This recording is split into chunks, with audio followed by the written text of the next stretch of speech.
Hi there, this is Anna from Anna Aspnes Designs. I am back with a brand new artsy digital scrapbooking layout deconstruction and introducing you to my latest collection of ArtPlay designs, which is the ArtPlay palette Inkling collection. So you can see on my screen that I have a layout using said collection, and in this video I want to talk about mixing and matching your digital art supplies, working with a multi-layered FotoBlendz Clipping Mask, and then using a visual triangle to draw the eye and create focus in your digital designs. So first of all, we're going to get started by taking a look at, first of all, the Inkling release. And we have a number of products. There are a total of 5. You have the ArtPlay palette Inkling, which is delivered into 2 different folders. We have the papers, so we have a number of artsy papers. There are 5 artsy papers in this particular collection with 4 solid coordinating papers. There are 14 different dimensional embellishments ranging from word labels to buttons. There's a string frame, a foliage frame. Some of these elements are delivered in PNG format where it's easy to add a drop shadow layer style. The more dimensional elements are delivered in both PNG format and PSD format. This allows you to have a little bit more control over the shadow, and then I've provided that cast shadow for you. We also have a fun brush set here with lots of overlays which are delivered in black PNG format, so you can drag these into your workspace, or you can load the coordinating ABR file into your brushes panel and use those files on your pages using the paintbrush tool in either Adobe Photoshop or Elements. And there are 2 different ABR files differentiated by the word large.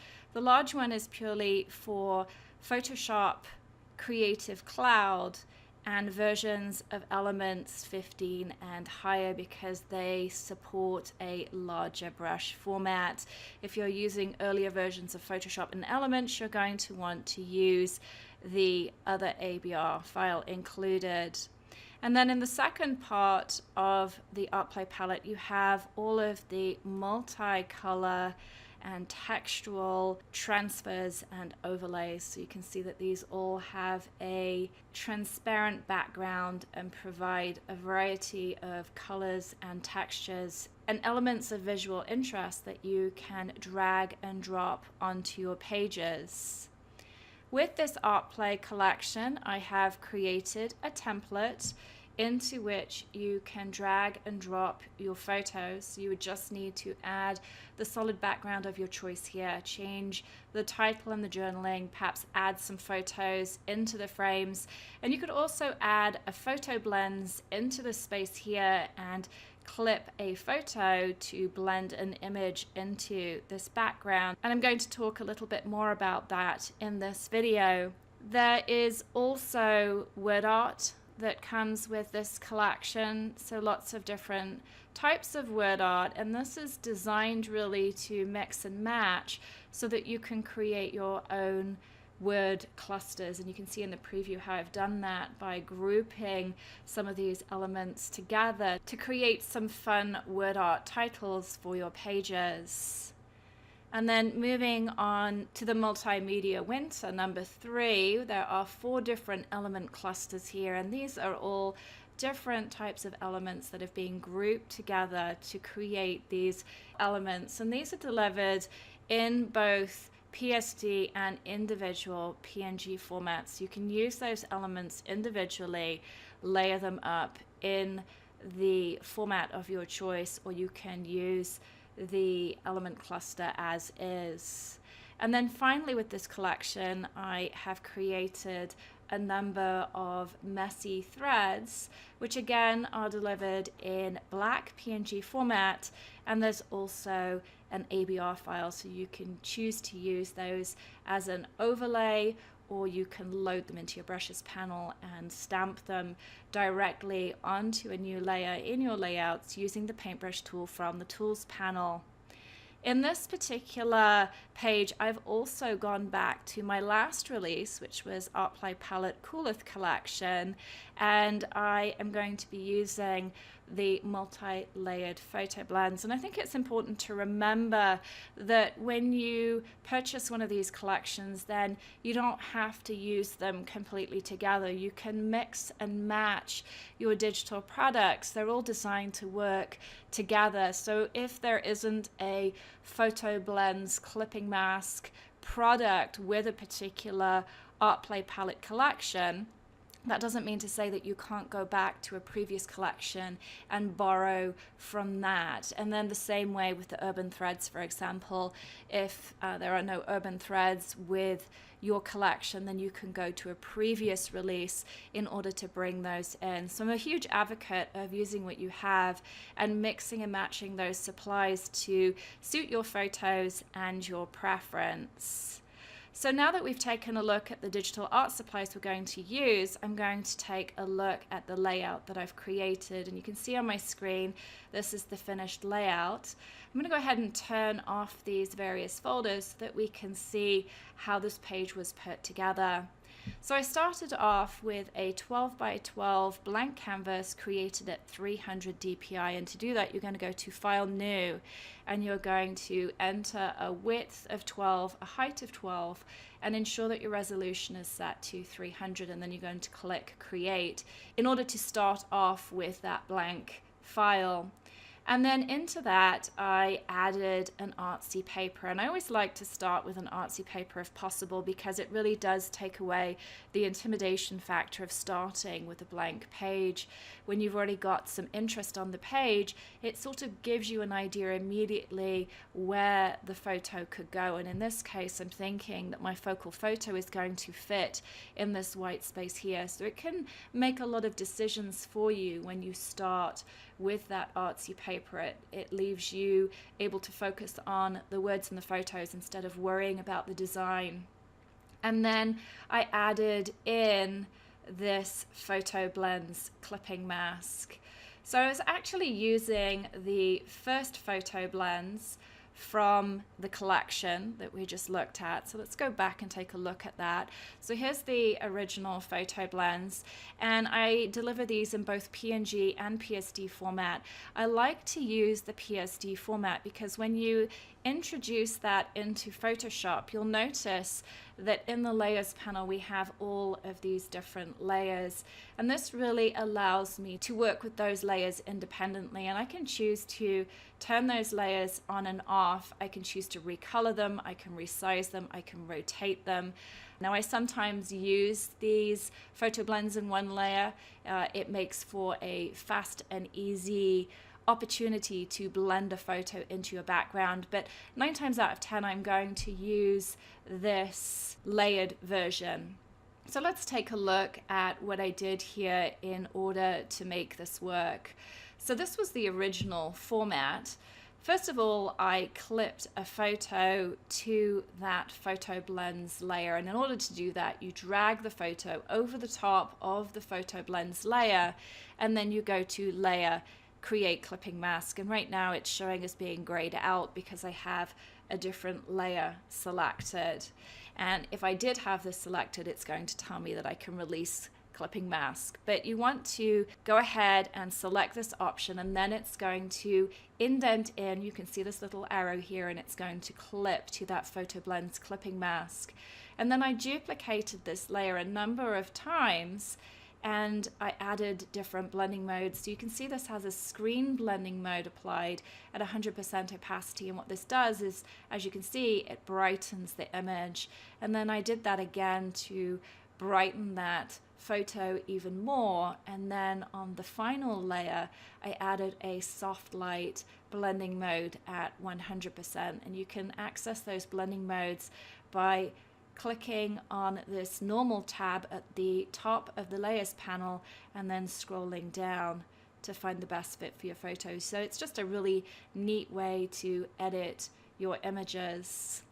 So once you have the photo clipped to the FotoBlendz, then you can start manipulating the different layers that are included with your FotoBlendz clipping mask. So the first one here is a paint layer, and you can see that I've added a mask and I masked out a certain area of that paint layer. I also recolored that layer by going to Edit Fill and then selecting the color picker and then clicking on one of the colors in your layout. So in this case, I'm going to go with purple.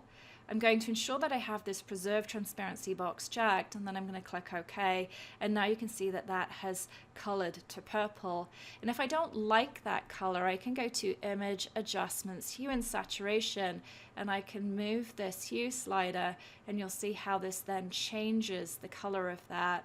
So I had it at a brown. You can change the saturation to make that a little bit more muted. And then I also applied a linear burn blending mode. You could experiment with different blending modes such as color burn or maybe even darker color. You could go into the soft light if you wanted something a bit more subtle. So different options there. I decided I quite liked this color up here. You could also change the opacity and bring that down. So I adjusted that so that it would be a little bit softer and blend into my background as opposed to being super harsh. If I change this to normal and then bring that up to 100 and then take it back to the black, you'll see that that has a much bigger impact on the design. So I actually quite like it being a little bit lighter.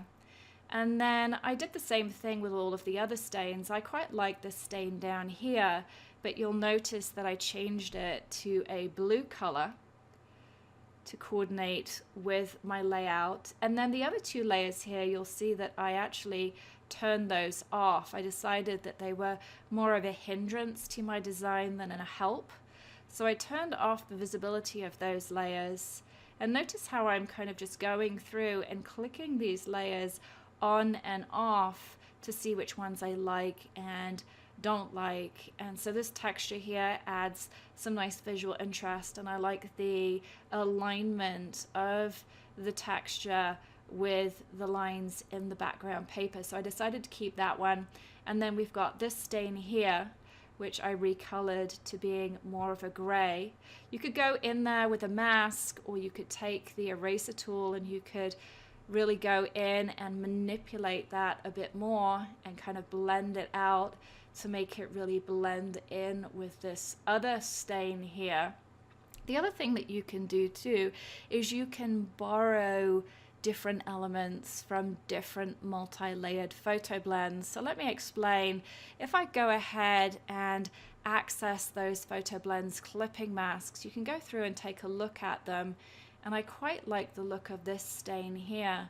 So if I were to bring that FotoBlendz into my workspace and then go ahead and navigate to that stain in the layers panel, I believe it's this one.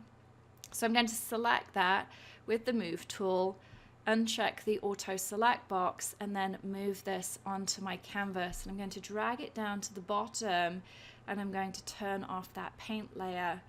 And I'm going to replace it with this other paint layer. So you can go in and you can start rotating this stain.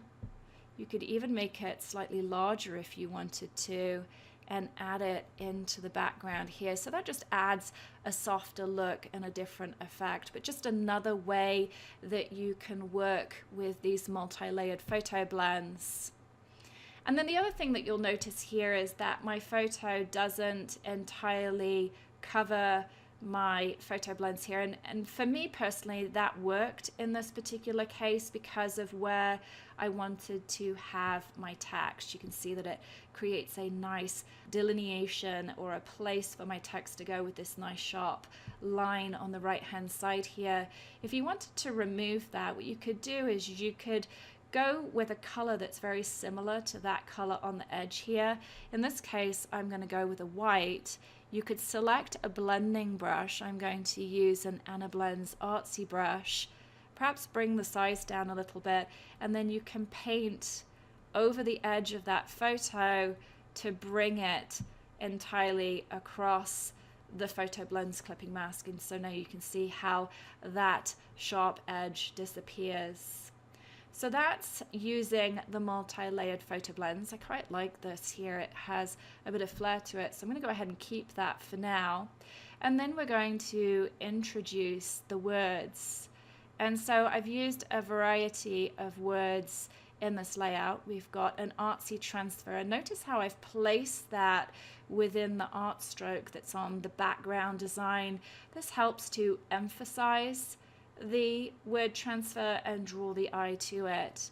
And then I have created a small element cluster by bringing together a piece of word art from the Inkling WordART Mix No. 1, and then one of the wooden words. And to that, I have applied a drop shadow layer style. So the angle is at 90 right now. I personally like my angle being at 120, and I have a distance of 7, a size of 7. The blend mode is set to multiply. I actually prefer linear burn. And then I have an opacity of 40 with the color set to black, and then go ahead and click OK. From here we can move on to the embellishment, and so I used embellishment from the multimedia files. And so you can see if I turn this on, I used multimedia element number 3. So let's go ahead and bring in that element and show you what I did there. So I have the element. I'm going to bring in the PSD file. If you're working in Photoshop or Photoshop Elements, then it's much easier to use the PSD file because you have all of the layers stacked up already in this format. And so you can see that I didn't use all of the layers. I simply selected the layers that I wanted. So in this case, I used the snowflake. So I selected those 2 layers in my layers panel, and then I dragged that snowflake onto my layout. And then I did the same thing here with the photo glow in the background. You can see how that adds some really nice light, and I applied a hard light blending mode to that photo glow, and then we have the white on the top here, and that just helps to bridge and lighten up some of that dark area that's in the background. It sort of highlights our guitar teacher's elbow just here and draws the eye to his guitar. So embellishment has a purpose. It leads the eye around the page, but it also draws focus to areas of the layout that you want people to pay interest to.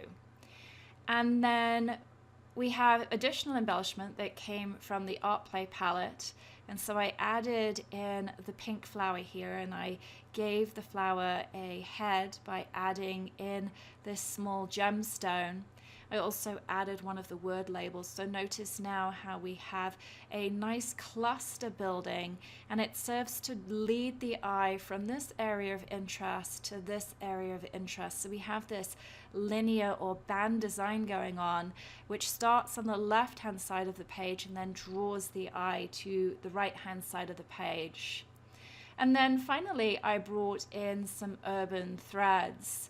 And I like to add these as a visual triangle. So what that means is that I have added 3 different UrbanThreadz, and I've not necessarily used the entire thread. You can see that this thread sort of comes off the left-hand side of the page. This one comes off the right, and then we've got one in the center. But by placing these stitches into 3 different areas, then it creates a triangle which draws the eye around our subject matter. So it's a really neat way to use not only urban stitches, but also brushes and any other element really to guide the eye and to draw the eye to the important aspects of your page. So after the embellishment, I have added in the journaling, and I added an outer glow layer style to this, and this purely just allows my journaling to pop off the page and it makes it more legible. So if I go ahead and open that up, you can see I have screen blending mode enabled, opacity of 36, spread of 19, and a size of 122. The important part is that this is white, and you can change the spread and the size depending on your text and the background over which it's residing. So all in all, a fairly simple layout here, but a few design tips that could help you in creating your next digital artistry creation. If you have any questions about this collection or this tutorial, please don't hesitate to contact me. I can be reached at Anna Aspnes Designs. I thank you for watching, and I look forward to being back in this space again very soon. Take care and have fun with your digital art.